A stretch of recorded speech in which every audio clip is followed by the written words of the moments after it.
anaan na ajjeesu biyyittiin garuu nagaan argattu jette.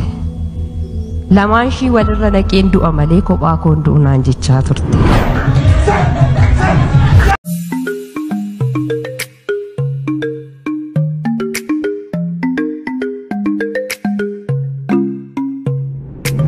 Shama kerto hordoftoota kiyya bakkeetti nageessina qabu viidiyoo biraatti walitti deemee jira. Viidiyoo kanatti akka barta akka abdii guddaasi komee kamu gaa torban Haacaaluu Hundeessaa Haacaaluus wiik jedhameeti kan inni beekamaa jiru jechuudha.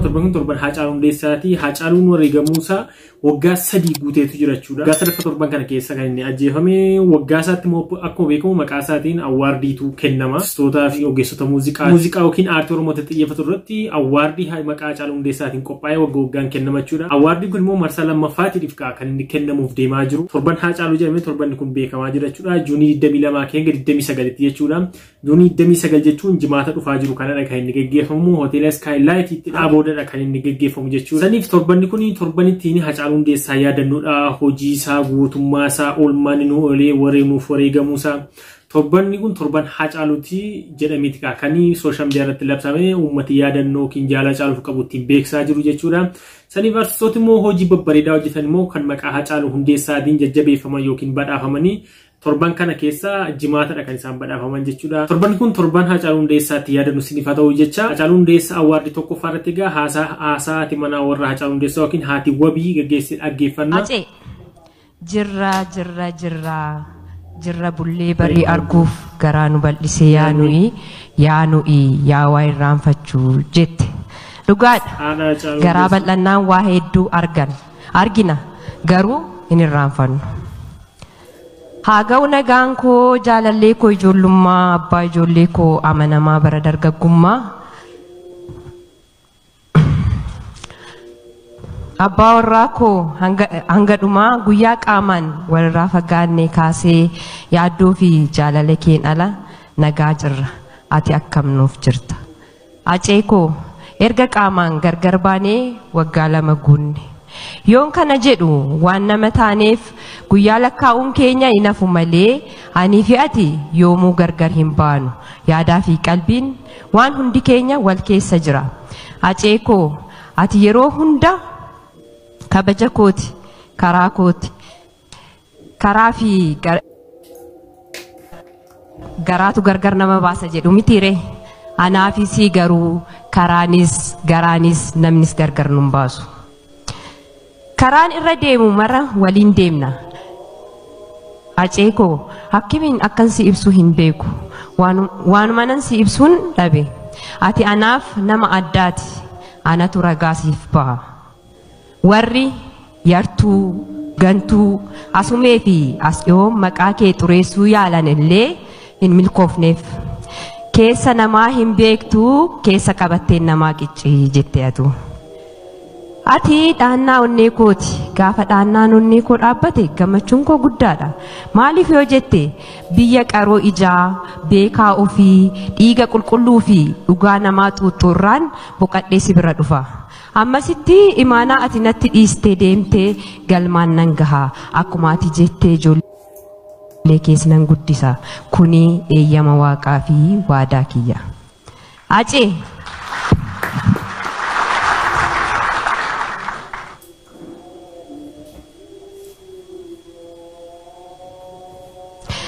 Acee koo ijoolleen kee guddataniiru.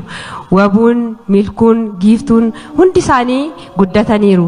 Kan si ajaa'ibu suma fakkaatu. Yeroo namaan olii galan taphni isaanii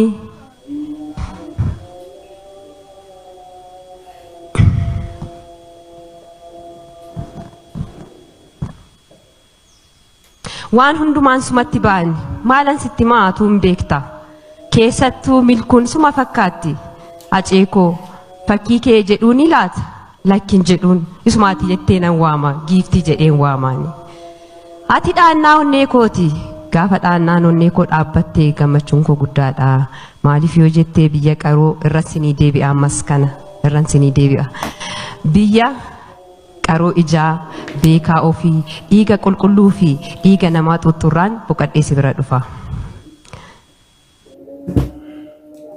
deemsa jilbibbii kaleessaa daguun dukkanaan gaaga'ee dhaabbadheen deema har'aa situ dhadhaabbatanaaf ta'e teessoo ulfina dhaddacha koo qoluu firaara narraa guca jireenya kootii abbaa dhugaa fi karraa guca jireenya kootiiti ati abbaa dhugaa fi karraa siinnaa sonaa'e tolee milkiin kan koo situ na badhaasee wabii jireenya koo galatoomi abbaa wabii galatoomi waaqa harkaa wanti dhumuu hin jiru acee koo ani asuma irratti dhaabeeni gara kee yeroon deebi'u guyyaa tokko waan naan jette yaadatta anaan na ajjeesu biyyittiin garuu nagaan argattu jette lamaan shii walirra naqeen du'a malee kophaa koon du'u naan jechaa turte isaanuu kana beeku yoon fuuldura kee dhufanii gootaa fi kutataa akka kee akkamiin dura dhaabbatu uleen sodaattu kudhanii kan si ajaa'ibu biyyi nagaa erga dhabdee turteetti ummanni ati mararfattuuf akka baalatti harca'aa jira hunduu dantaa mataa isaaf malee dantaa ummataa kan qabu hin jiru jettee mitiire dhugaa keeti anis siifa mirkaneessa silaa dhugaa kee irra ciisanii dhiiga kee dhuganii akkamiin nagaa argatu ree jidduutti ummata keetu dararamaa jira mee acee koo maal jettaan isaaniin waa'ee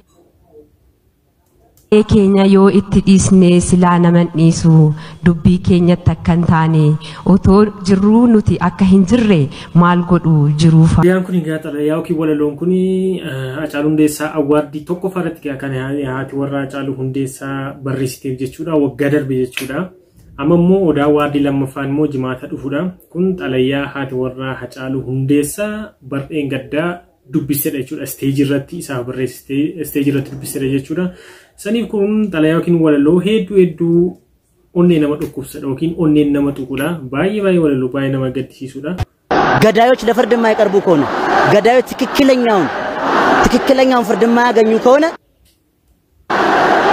ፍቅር ብቻው ምንም አያደርግም ለኔ ፍቅር የሚያስፈልገው በፍቅር ለሚሸነፍ ሰው ነው ዋቆቁቱን ጎተ ገኛምት የታደሳ ብሩን ነው ፈንፈም ጎተ ገኛምት ወይ ከነ ቦደ ከኤ ኦሮሞ ከነ ጎደ ጀናኒ እንጀኑም በር ከናፊና መናቸው ከነ ቦደ ከአኒ ነምኒ ልቡዳን ጅሩ ቤታ ሴና ሆጀቴስ ጡሬሱ ደንዳ ሴና ነምኒ ሴና ጡራ ቀቡስሞ ሃሬፈቴ ነማጋሪ ነማ ልቡዳን ጅሩ አባሩ ፊስ ረክሰ ቤታ ጀጁ ፊስ ረክሰ ከኦባፈተን ኦባ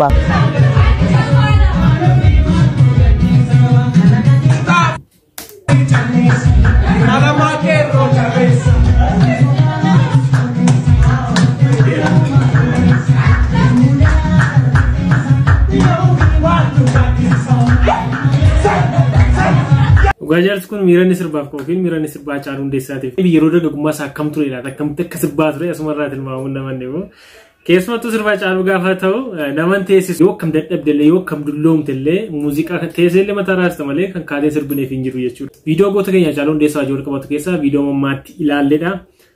Sanii fi torban kun torban Hacaaluu Hundeessaati. Hacaaluu akka yaadattan akka kabajan barabaraan onnee keenya keessa jira. Hacaaluu Hundeessaa akka kabajan akka jaallattan torban kana torban Hacaaluu Hundeessaa gootanii akka kabajan ergaa koo gamanumaan isinii dabarsee jechuudha. Sanii amma gara viidiyootti darbina. በጣም በሚገርም ሁኔታ መርካቶ ላይ የሚሰሩትን ለሌሎች ሰው ትምህርት ይሆናቸዋል። ስልክ ቁጥር አሁን ይሄ ልጅ ኖርማል ስልክ ነው ብለው ሌላ ስልክ ሚሸጥ ስልክ አሳዩት። ይኸውና ወንድማችን እዚህ ጋር በጣም በሚገርም ሁኔታ ማለት ነው ያሳዩ ኖርማል ስልክ ነው 4000 ብር ተነጋገረ ከተነጋገረ በኋላ የሰጡት ስልክ ግን ይሁ ተመልከቱ እዩ ውስጡ ላይ አፈር ጭቃ ይሄን አሽገው ነው የሰጡት ይሁ በሚገርም ሁኔታ ይሄን አፈር እዩ Imbu'aa sa'u maal godhe bu'ee maal fide akka ijoollee maal bu'aa miti garuu jalqaba of eeggannoo gochuun barbaachisaadha keessumattuu hanni sadarkaan irra ga'e ilaalaa sin kan hanni sadarkaa manni irra ga'e ilaalaa nama baay'eedha kan akkas ta'a oolu garuu of eeggannoo godhaa of eeggannoo gochuun gaariidha keessumattuu bilbila warri suuqii ramni warri hattootarraa bittan keessumattuu maaliif silma yoo hattootarraa bitaa jirtu nama seeraan alaarra nama hattuurraa nama hamaarraa bitaa jirtu waan ta'eef of eeggannoo gochuun dirqama jechuudha. Anaafu waan nama fuudhin anaafu milkoomne. Jeedi. Yaa biyyaa. Bakate. Sanganate. Esate. Ganda cirrato konye. Eenyu wajjinatte. Kaasu gaaddisa. Tokko. Abdataa Biraanuu. Eessa geessu booftu. Gurgurachuufi. Eessatti gurgurtu. Godee geessitu. Yaa biyyaa yaattuu na laala jila. Yaa biyyaa yaattuu na. Qaani abee saalfii abee sheemii dhugaa waan handachuun baay'ee waan gadee dhugaa annachuun draamaa wayii fakkaata keessumatti warrumti intervii gochaa deemu yoo draamaa fakkaata yaattuu na ta'e anaafuu milkoofne abaloo hojjinatte yoo hojjinatte abaluu eessatti gurgurta iddoo akkasii dhugaa dargaggeessa ta'anii garuu wanti godhan jiru nuuroon gaafa jireenyi cime horii miti nama yuunatama. Hordoftoota kee viidiyoon qabade kana fakkaata akkatti bohaartan abdii guddaan sirraa qaba yeroo biraa viidiyoo biraatiin gurti deemnutti nagaa.